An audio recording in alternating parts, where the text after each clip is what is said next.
It's the kind of thing you write as a preface. Dazzle them with the basics. Do it again. Hey there, my name is Sunny, and as I grew up, I came out with my own life lessons and principles. Yet, as I mature in this imperfect world, I'm afraid of losing my ideologies and not be able to share it with my children. Hence why I'm making 100 memos for them now. Enjoy!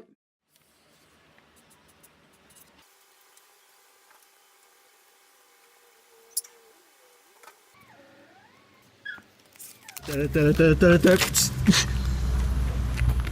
this a mark of loser? No. Say hi. Focus on the road. Hey guys, so good morning. Okay, so today now I'm back in Johor Bahru in Malaysia. Anyway, so I found out about 2 days ago that I had to leave Singapore, and so it's a bit complicated why I had to leave. Long story short, for those of you who still think I'm Singaporean, I am not. I am actually Malaysian, aren't I, guys? No comment. Homeless. Freeloader. Hey. So the reason why they thought I'm Singaporean is because I actually lived in Singapore for 8 years, and for those who actually think I'm Singaporean, you might as well also call me Japanese at that same rate, because I also lived in Japan for 8 years. So yeah, have your pick. Oh shit, now it's raining. Okay, I'll continue recording later. We're going out to eat bakute. Umbrella is so small, what the hell, man?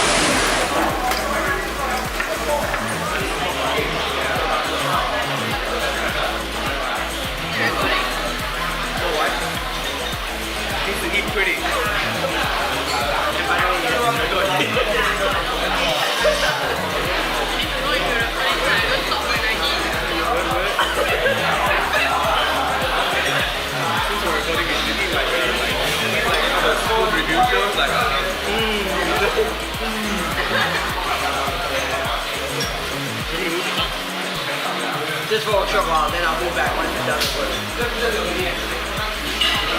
You know how you would definitely be yourself? You feel Uber.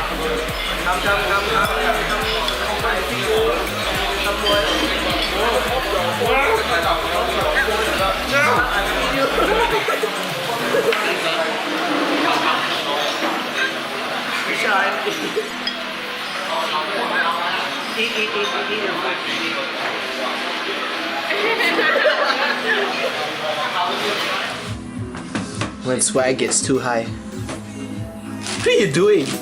You're looking at people's rooms. Okay guys, so we just finished the movie, I took a nap, and now I'm headed to social night. So what's happening is my university is having a social night today, and I figured since I'm in Johor Bahru and I happen to be here, why not attend? I mean, it was sort of planned out, kill two birds with one stone, right? Anyway, so here's social night, let's check it out.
Can you say that name again? What do I need this microphone?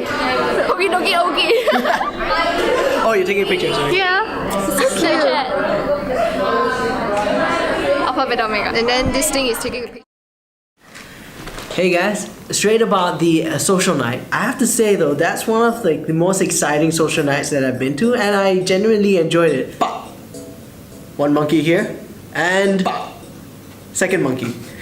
Anyway, so early on I told you guys that I was a third culture kid, right? Let's just run through a formal definition of what it is. Anyone who spent a portion of their childhood years from 0 to like 18 in a culture that's different from their parents. So these third culture kids would tend to develop their identities abroad from where they were staying at, thus blending their sort of home country with wherever they were living in. The heck? There's a guy there doing some construction work. It's noisy. Ugh. And now look, another noisy one. So, It's recording now, by the way. Well, you want to help me read something? read what? You can do it With my really bad Malaysian English. It doesn't matter. What do we have? Okay, pro number 1. They tend to develop stronger communication, cross-cultural and social skills. I sort of feel like I can adapt to different social situations, and I'm rather flexible, especially if you drop me into like. see, this is what I mean. I always like. You go. It's not me. Yeah, I feel like if I get dropped in this like a different. In the sea? Yeah, in this. Yes, I agree. Okay, number 2. They are more open-minded. They develop a wider perspective and a more open approach to life. Most of the time when I look at something, I like to think of it in many perspectives rather than just one. And I always feel like mine is not always correct. There's always more that I can learn. You're always wrong. Oh, you got better one, huh? So yeah, I definitely feel that being open-minded came from being a third culture kid and how I adapted. Number 3. Third culture kids are more likely to be able to see the bigger picture. Sort of a bit like being open-minded. I guess it's great to be able to take a step back. Like, cause I don't only live in one place, I always realize that there's more to one thing. So hence, I always like to,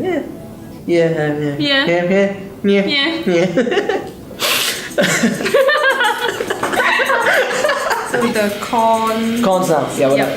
Alright, number 1. They may suffer from lack of belonging. Children who have been raised in many different countries may feel they don't actually belong in any of them.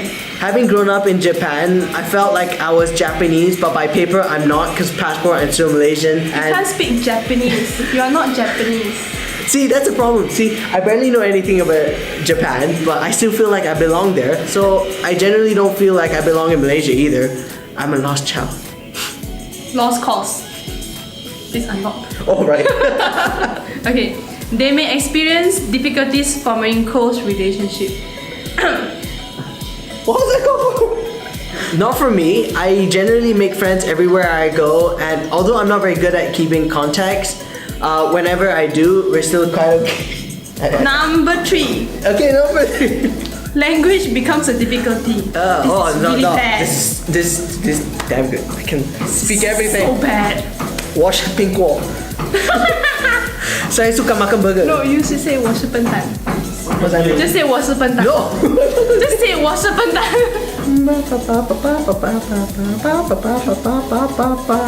Okay, so that was the end of the list, and now my interview is gone. Oh my god.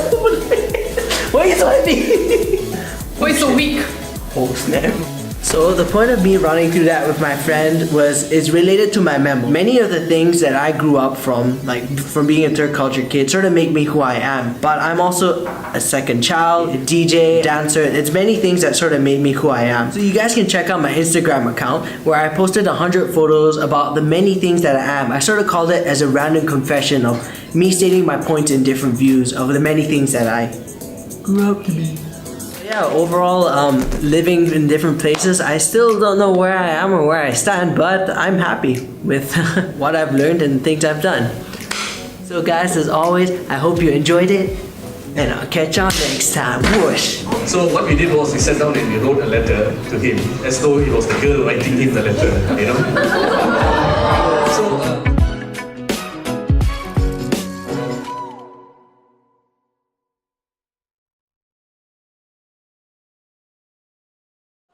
question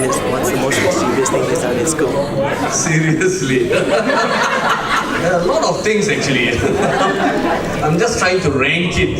Well, name you one, too many things, just too many things. We had this one friend of mine who was a very shy chap. So he had this big crush on a girl. He basically didn't get any advances from her, obviously. So what we did was we sat down and we wrote a letter to him, as though it was the girl writing him the letter,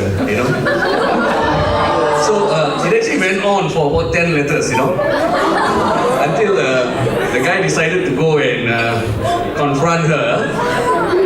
And then that was the time he actually realized that he actually didn't know anything about those 10 letters. But things actually just settled down. He really didn't know who actually wrote it. But that was the best 2 months of his life. He was on cloud nine. Can't talk much about what happened after that. Were you the boy? No, I wrote the letter. Thank you very much.